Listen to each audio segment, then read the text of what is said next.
Sanctus, Sanctus, Sanctus Dominus Deus Sabaoth. Bapak, Ibu, dan saudara-saudariku yang terkasih dalam Tuhan kita Yesus Kristus, salam jumpa kembali, salam sejahtera untuk kita semua. Berkat Allah yang Maha Kuasa senantiasa menyertai kita.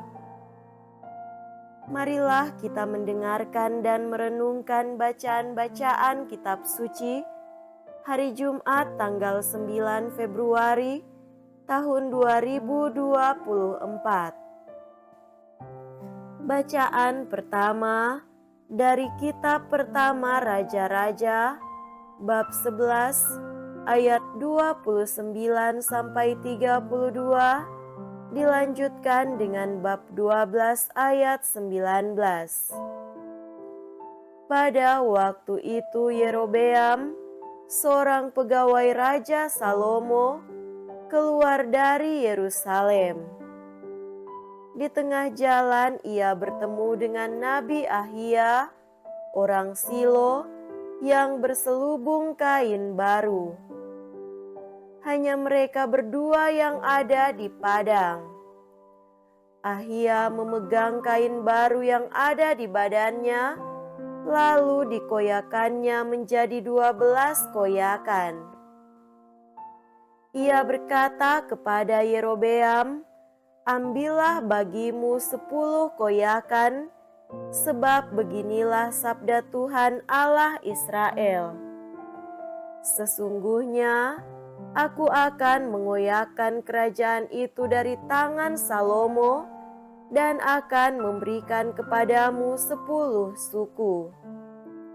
Tetapi satu suku akan tetap padanya oleh karena hambaku Daud dan oleh karena Yerusalem, kota yang kupilih dari segala suku Israel." Demikianlah orang Israel memberontak terhadap keluarga Daud sampai hari ini. Demikianlah sabda Tuhan. Syukur kepada Allah.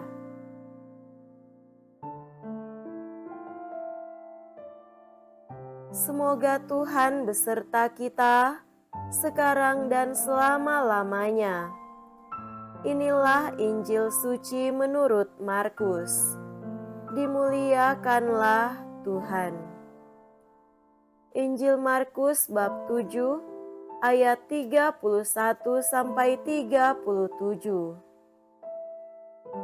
Pada waktu itu Yesus meninggalkan daerah Tirus dan lewat Sidon pergi ke Danau Galilea di tengah-tengah daerah Dekapolis. Di situ orang membawa kepadanya seorang tuli dan gagap dan memohon supaya Yesus meletakkan tangannya atas orang itu. Maka Yesus memisahkan dia dari orang banyak sehingga mereka sendirian. Kemudian ia memasukkan jarinya ke telinga orang itu, lalu meludah dan meraba lidah orang itu. Kemudian sambil menengadah ke langit, Yesus menarik nafas dan berkata kepadanya, "Efata," artinya terbukalah. Maka terbukalah telinga orang itu, dan seketika itu terlepas pulalah pengikat lidahnya, lalu ia berkata-kata dengan baik. Yesus berpesan kepada orang-orang yang ada di situ, supaya jangan menceritakannya kepada siapapun juga.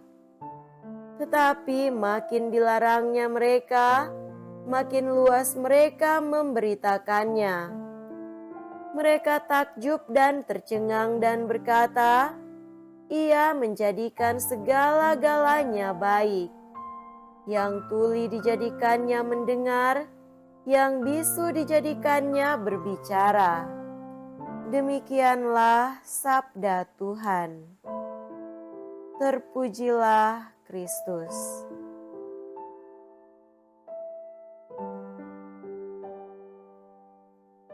Saudara-saudariku yang terkasih dalam Tuhan kita Yesus Kristus, tema renungan kita pada hari ini adalah terbuka untuk mewartakan sabda Allah.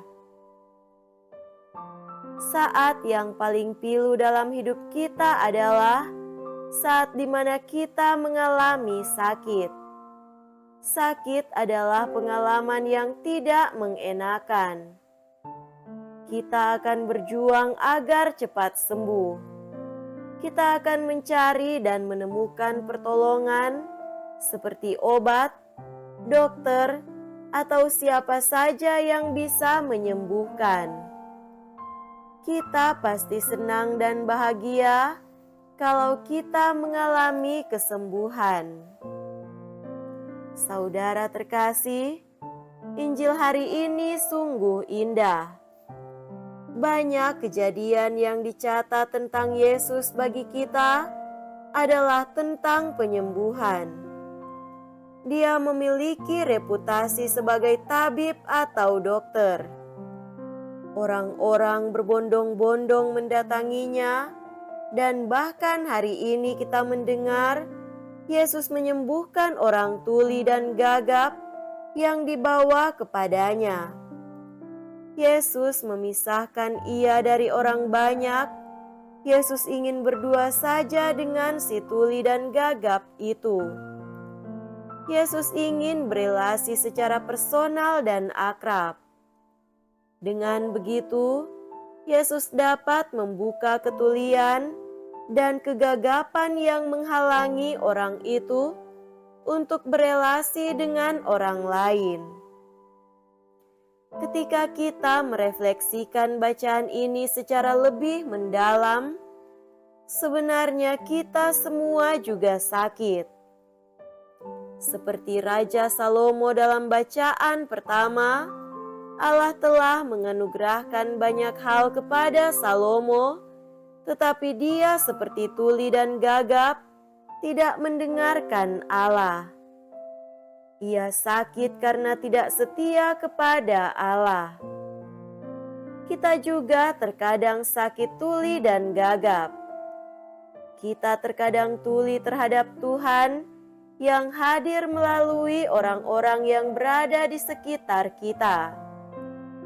Banyak sekali orang-orang yang memerlukan bantuan dari kita, tapi terkadang kita menutup telinga dan berpura-pura tuli, sehingga kita memiliki alasan untuk tidak mendengarnya.